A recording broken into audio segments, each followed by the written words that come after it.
What's going on, E Nation Army? This is the Impress 2000 on the original Impress 2000 YouTube channel here, and welcome back to yet another Diecast video. And this is going to be another Diecast appreciation video.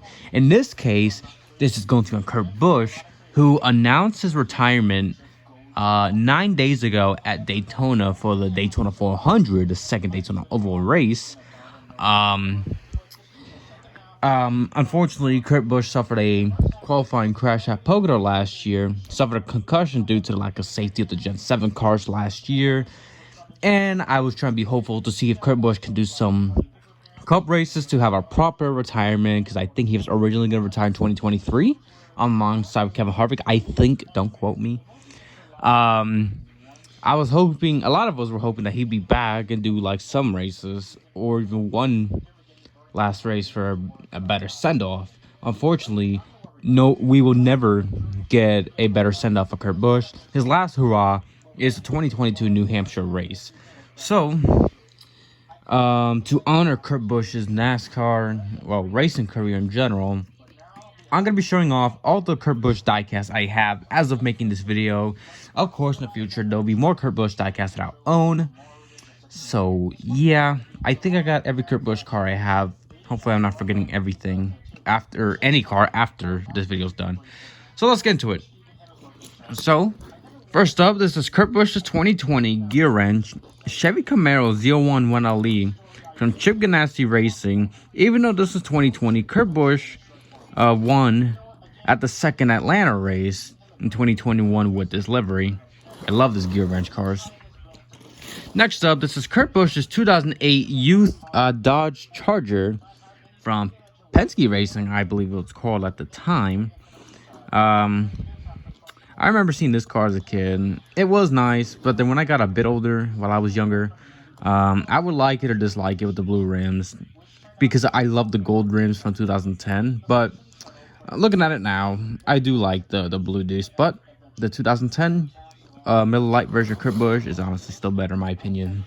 One of, if not my favorite, Kurt Busch liveries of all time in NASCAR. Next up, I got Kurt Busch's 2014 Haas America's Machine Tools Patriotic when he ran this car at the 2014 Coke 600, trying to complete 1,100 miles in one day after he competed at the 2014 Indy 500 and he was at the 600. I remember that Parker Kligerman was supposed to be in the 41, and Kurt missed some parts of the race, I think, or he only practiced.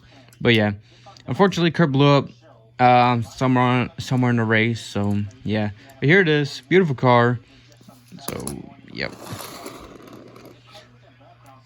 Next up, this is Kurt Busch's 2016 Haas CNC Chevy SS for Stewart Haas Racing, and yep, it was when.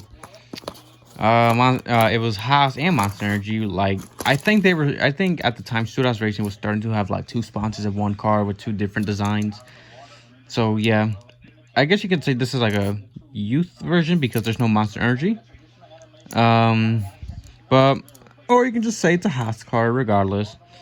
So yeah, beautiful car, beautiful car.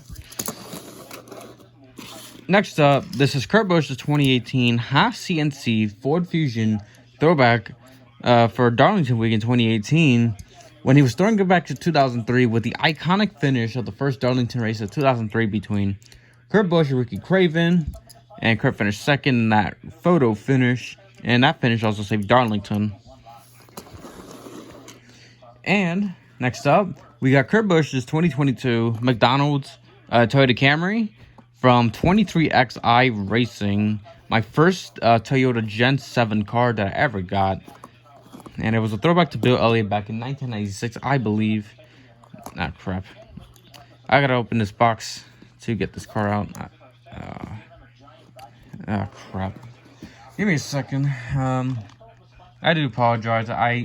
It's just these boxes are so damn tough to open. Hang on. Oh, got it. Yes. I don't have to worry about ripping it. Woo! Here it is. And it's a nice throwback, even though the numbers are forward, unfortunately. And Monster Energy black colors ruined it. It's still a nice livery regardless. Just a fun livery. Honestly, like, if you're not going to have Monster Energy on the cars, on 164s or any diecast, at least color the things red or like any other primary color instead of just having a black with no Monster Energy logos. I'm like, come on now. Well, that's just me. And last but certainly not least for NASCAR diecast, this is Kurt Busch's 2002 Sharpie Rubbermaid win $1 million for Taurus from Roush Racing. And this is when Kurt Busch got his first career win at the first Bristol race in the Food City 500, bumping and running Jimmy Spencer. And that's how Kurt Busch got his win. And that was like the early parts of the rivalry between Kurt and Jimmy. And yep, this is Team Caliber. The cars are thick and wide. Still a nice car. Money, money, money, and all that stuff. And I wish there was like a throwback to Kurt's first win. Could we see that someday? Maybe. So that's all for the NASCAR diecast.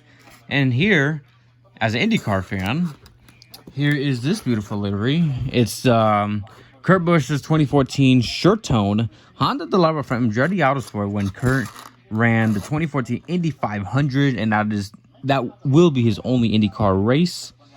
Just a beautiful, nice car and all that. And it's also not Kurt was in the IndyCar world only for the month of May. He won Rookie of the Year for the Indy 500. I think he kind I remember like last year there were talks that Sage Karam could have won Rookie of the Year because he did better. He was the biggest mover or something like that. Kurt only won it because of popularity. You know, like the same talk when Johnson won the Rookie of the Year Indy 500 last year. It should have been David Malukas because he had a better race, but whatever. So here's his car. Shirt tone. Just a nice car. And Kurt is the fourth NASCAR driver to do the Indy 500 Coke 600 double. Next one will be Kyle Larson next year. But can he complete 1,100 laps? Who knows? But as for Kurt, he finished sixth in his beautiful livery. And just very impressive run with this very impressive livery. All right, guys. This concludes my diecast appreciation video of all the Kurt Busch diecasts I have as of making of this video. And I gotta say, Kurt Busch has been through a lot in his NASCAR career, from a young hotshot to a polarizing driver to a respected veteran. Like, what a moment.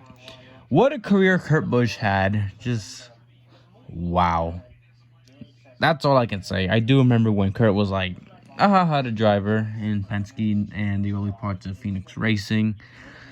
He's been through a lot of his career. I'm glad that things worked out for Kurt Busch and has toned it down. Now he's like helping out other drivers at 23XI Racing, not only for like driver mentoring, but like mentoring like Tyler Reddick and Bubba Wallace as individuals. And I hope Kurt Busch does succeed in his role at 23XI. And it's a shame that we won't see him race anything ever again. Just a shame. This could have been Kurt's final year alongside with Kevin Harvick. And unfortunately, things happened. That's how it is for the end of the day. I know, like, all the safety Gen 7's weak and all that. I get it. It's unfortunate. I'm upset about that too. But what else can we do? So yeah, regardless, Kurt Busch's NASCAR career, fantastic, Hall of Fame worthy, and he also did the Rolex 24 Daytona. He also did the NHRA Gator Nationals back in 2011 for Alan Johnson, I believe. Got eliminated in the first round, got beaten by Erica Enders. And Kurt Busch raced at the 2014 Indy 500, finishing 6th. And speaking of NHRA, I am watching the 69th nice running of the U.S. Nationals at Indianapolis. So, yeah.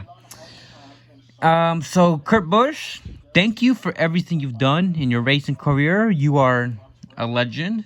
You will be missed behind the wheel. And we're grateful for your accomplishments. 2017 Daytona 500 champion, 34 Cup wins. 2014 Indy 500 Rookie of the Year, so on and so forth. Thank you, Kurt.